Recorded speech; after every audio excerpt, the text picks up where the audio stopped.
എല്ലാവർക്കും നമസ്കാരം. ഫെബ്രുവരി 6 വെള്ളിയാഴ്ച പ്രവൃത്തി ദിവസത്തിന്റെ അവസാന ദിനത്തിൽ നിങ്ങളെ ഏവരെയും കാണുന്നതിൽ സന്തോഷം. എല്ലാവർക്കും സുഖമാണെന്ന് കരുതുന്നു. വാരാന്ത്യത്തിലേക്ക് കടക്കുകയാണെങ്കിലും ഞാനും ജെയിനും നാളെ ജോലിയിലാണ്.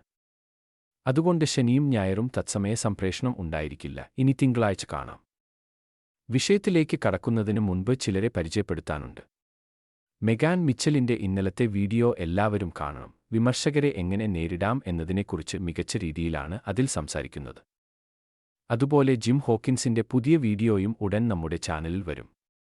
മറ്റൊരാൾക്ക് ഒരു ചെറിയ പ്രോത്സാഹനം നൽകുന്നതിനെക്കുറിച്ചാണ് അദ്ദേഹം പറയുന്നത്. താഴെ നൽകിയിട്ടുള്ള ലിങ്കിലൂടെ ഇവരുടെ ചാനലുകൾ കാണാനും സബ്സ്ക്രൈബ് ചെയ്യാനും മറക്കരുത്.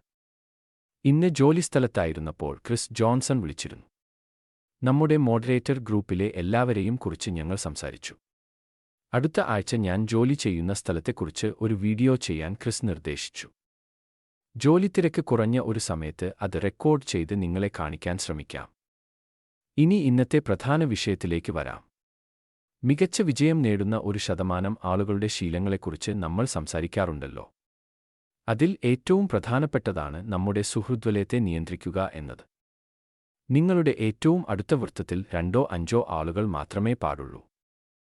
അതിൽ കുറവായാലും കുഴപ്പമില്ല. വിജയികളായ മനുഷ്യർ ഏറ്റവും കൂടുതൽ വിലമതിക്കുന്നത് അവരുടെ സമയത്തെയാണ്. അതുകൊണ്ട് നിങ്ങളുടെ സമയം ആർക്ക് നൽകണം എന്നത് ശ്രദ്ധിക്കണം. ആദ്യമായി ചെയ്യേണ്ടത് നിലവിലുള്ള നിങ്ങളുടെ സുഹൃത്തുക്കളെ വിലയിരുത്തുക എന്നതാണ്. നിങ്ങളെ മാനസികമായി തളർത്തുന്നവരോ നിങ്ങളുടെ വളർച്ചയ്ക്ക് ഒപ്പം നിൽക്കാത്തവരോ ഉണ്ടെങ്കിൽ അവരെ തിരിച്ചറിയുക. വെറും സൗകര്യത്തിന് വേണ്ടിയോ മറ്റുള്ളവർക്ക് വിഷമമാകണ്ട എന്ന് കരുതിയോ മാത്രം ആളുകളെ കൂടെ നിർത്തുന്നത് ഗുണകരമല്ല. നിങ്ങളുടെ അതേ മൂല്യങ്ങളും ലക്ഷ്യങ്ങളുമുള്ള ആളുകളെ കണ്ടെത്തുക. നിങ്ങൾ വിജയിക്കുമ്പോൾ അത് കണ്ട് ഭയപ്പെടാത്തവർ ആയിരിക്കണം അവർ. നമ്മുടെ പേടിയും സംശയങ്ങളും വിധിക്കപ്പെടും എന്ന ഭയമില്ലാതെ ആരോടാണോ തുറന്നു പറയാൻ കഴിയുന്നത് അവരാണ് നിങ്ങളുടെ യഥാർത്ഥ സുഹൃത്തുക്കൾ. ചിലപ്പോൾ മോശമായ സ്വാധീനമുള്ളവരിൽ നിന്ന് പതുക്കെ അകലം പാലിക്കേണ്ടിവരും. നിങ്ങൾ പതുക്കെ അകലുമ്പോൾ അവർക്ക് കാര്യങ്ങൾ മനസ്സിലാകും. അവർ ശരിക്കുള്ള സുഹൃത്തുക്കളാണെങ്കിൽ നിങ്ങളോട് വന്ന് കാരണം ചോദിക്കും. അപ്പോൾ നിങ്ങൾക്ക് കാര്യങ്ങൾ തുറന്നു സംസാരിക്കാം. എണ്ണത്തേക്കാൾ എപ്പോഴും ഗുണത്തിനാണ് പ്രാധാന്യം.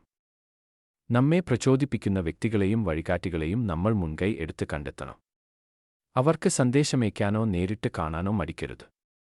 അതുപോലെ തന്നെ അടുത്ത സുഹൃത്തുക്കളെ പരിഗണിക്കുകയും അവർക്കായി സമയം കണ്ടെത്തുകയും ചെയ്യണം.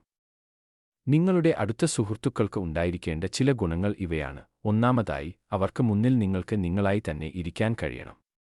രണ്ടാമതായി, മോശം സമയങ്ങളിൽ കഠിനമായ സത്യങ്ങൾ മുഖത്ത് നോക്കി പറയാൻ അവർക്ക് കഴിയണം. അത് കേൾക്കുമ്പോൾ ദേഷ്യപ്പെടുന്നതിന് പകരം അവരുടെ സത്യസന്ധതയെ മാനിക്കാൻ നമുക്കും കഴിയണം. മൂന്നാമതായി, വിശ്വസ്തത. നിങ്ങൾ ഇല്ലാത്തപ്പോൾ പോലും നിങ്ങൾക്ക് വേണ്ടി സംസാരിക്കുന്നവരായിരിക്കണം അവർ. അവസാനം, വളർച്ച. നിങ്ങളുടെ വിജയങ്ങളിൽ സന്തോഷിക്കുകയും കൂടുതൽ മെച്ചപ്പെടാൻ നിങ്ങളെ പ്രേരിപ്പിക്കുകയും ചെയ്യുന്നവരായിരിക്കണം അവർ.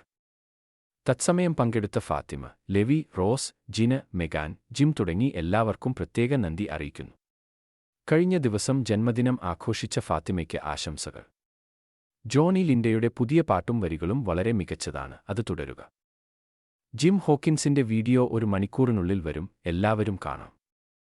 ഈ ആഴ്ചത്തേക്ക് ഇത്രമാത്രം. തിങ്കളാഴ്ച പുതിയ ചിന്തകളുമായി വീണ്ടും കാണാം. എല്ലാവർക്കും നന്ദി.